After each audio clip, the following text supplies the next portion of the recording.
Hi there. So this is Kevin Moffat with another Manna Nugget, and thought I would talk about Bezaleel, who is actually the character, if you will, or the main sketch for who I am and what I do as ministry. He's the basic example of what's going on with Manna Art.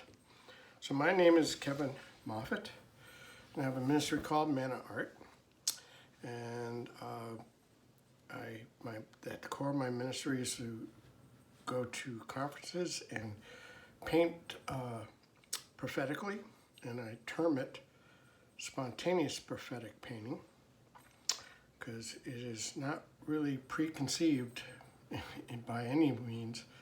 Usually what happens if I even think that I've got a notion where we're going, it really, if ever, lands up there. So because of how he's taught me to do these things, I focus in on what he wants, and if what I was thinking happens to coincide with what he's got going on, I'm fine with that, but it rarely does go there. I much rather choose to go to the higher ground, if you will. When I first started doing this, ever since then, it's been very hard for me to work in studio. And it's only been in the past 6 or 8 months I've been able to do some studio painting, but it is not prophetic art. It is acrylic flow painting, which I'm really playing with. It's a lot of fun. My ministry is called Manna Art, and I have a website called mannaart.com, and it'll have several elements in there, which is Manna Art, Manna Silks, and that's hand-painted silk scarves, and as well as dance shawls. And then there's Manna Tees, which is a set of paintings that I chose to put on t-shirts, and they're hand silk screened at a very high level, and Manna Totes as well. And now I'm also doing Kevin Moffat acrylic flow painting, which is ridiculous amounts of fun. And I'll teach about that at some point as well. So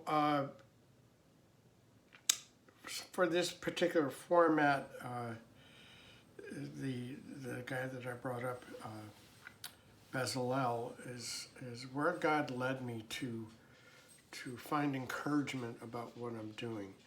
When I first started, and the person who asked me to paint during worship the first time, I was so like, what is this? And it took me a little bit to come to the thinking of, because as I was listening or learning to listen, it's actually the term "what's it" is the word that you use for the original food that God made for the Israelites when they were coming out of Egypt. That's the first comment that they had about it. What's it? And its interpretation is, as manna is, what is this? And because it was also feeding everything, it fed them for years, 40 years, I believe. It fed everything. It was everything they needed. They didn't really need anything else other than that food that God was leaving for them, creating for them. So how would you like to be considered as one that holds God up? So these Manna Nuggets are really intended for prophetic, creative people that are trying to find out who they are, seeking their identity in the kingdom as they grope about, hopefully in increasing more and more increasing light. So the name of Bezaleel means one who holds God up. The setting for the stone in the ring is called a bezel. Bezaleel holds the distinction of being the first person who was infilled by God's Spirit. He was captured by the power of a deep affection to do the work of building, decorating, and creating an atmosphere that God would be comfortable with, the things that he likes in the first physical home on the planet. So here brings a couple of little points that I really like to push. When God wants to be on here, dwelling with us, he likes things, his artwork, to be hanging on the walls, if you will.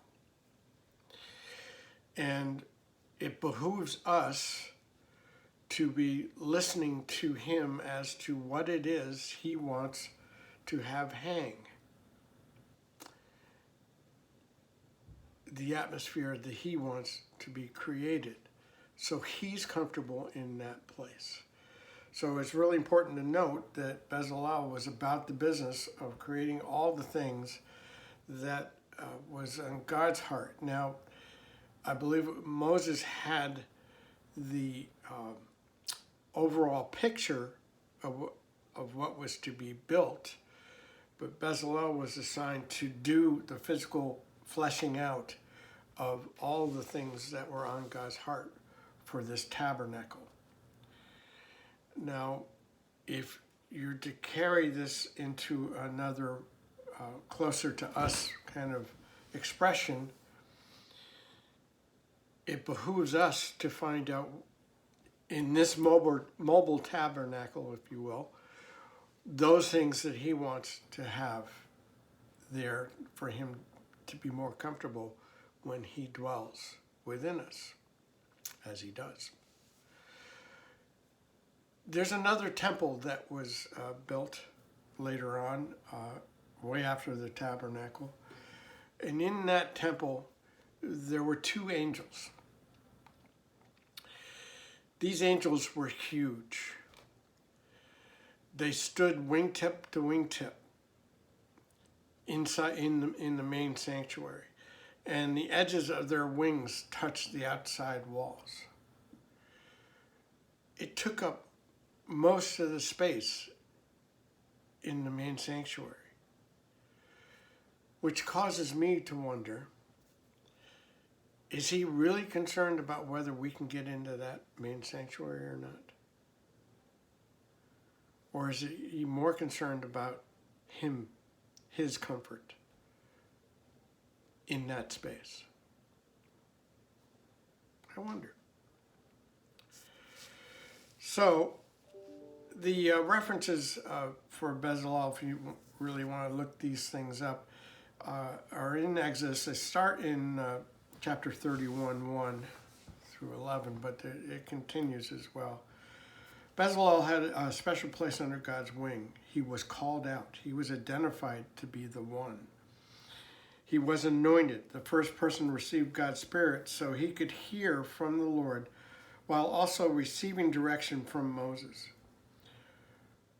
Placed wisdom in his heart, gave him a heart of wisdom to do the crafting of all the articles found in the tabernacle. God did this for Bezaleel, to Bezaleel, within Bezaleel.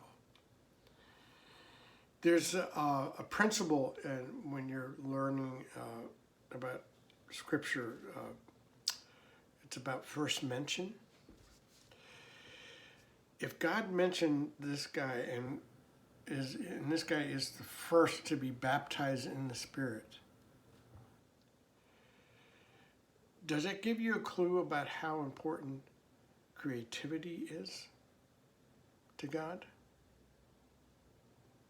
Yeah, God was the one who first creates, and he makes something out of nothing. He makes everything all at once out of nothing. How important is us to follow that same pattern, or be aware of the importance of that in the kingdom, to the throne? Just saying. Science ain't it. Science is great. Got to be creative to do science. But it's not the closest thing to his heart. The list of things that Bezaleel was involved with is really lengthy, but in my opinion, the most important item that Bezaleel was asked to craft was the Ark of the Covenant. The Ark of the Lord's Presence, the artist anointed by God, given a heart of wisdom, teacher of all the other artisans and craftsmen, was the builder of what was considered to be the very presence of God. New Testament version is that is now in us.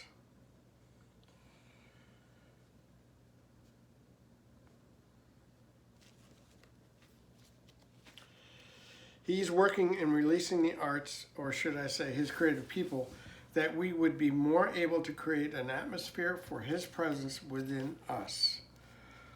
The release of Jesus' Spirit within us, all are capable of hearing and receiving his impartation. Creativity is expressed in the very facets of our lives. Wouldn't this be the New Testament translation? Because he seeks to dwell in and walk within us, wouldn't it be our task to ensure that the inner temple that we all carry will be decorated in such a fashion that he, the Lord of heaven, would be comfortable enough to dwell in this place? Worship creates an atmosphere for his presence within us. When we choose to worship, this choice initiates an internal atmospheric shift within us. Consequently, at the same time, this very same choice initiates a shift in the atmosphere around us and others corporately. We are mobile tabernacles. That's New Testament temples, 1 Corinthians 6:19. So that's a nugget. I'm trying to behave myself because when I get impacted by the things that I'm speaking and teaching about, I tend to really start expanding. I had to redo one of these things because it was 3 times as long as it should have been. And I really have to try to, hone in on it. So if this has blessed you, please consider going to my website, mannaart.com, and looking at the products and items there, or, liking me on this YouTube video. We're going to be doing subscriptions at some point in time as we build this, and also consider, Manna Silks and Manna Teas and Kevin Moffat Art. I am also available to come and teach. That would be the delight of my heart to do that. I've done Kingdom Creativity Schools in the past that would just bless the socks off of people and just cause their levels of creativity to soar. They were never the same again.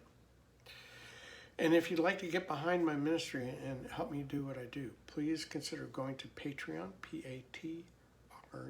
patreon.com, and look up Manna Art /Kevin Moffat. And there are many ways to help me do what I do. Okay, bless you big.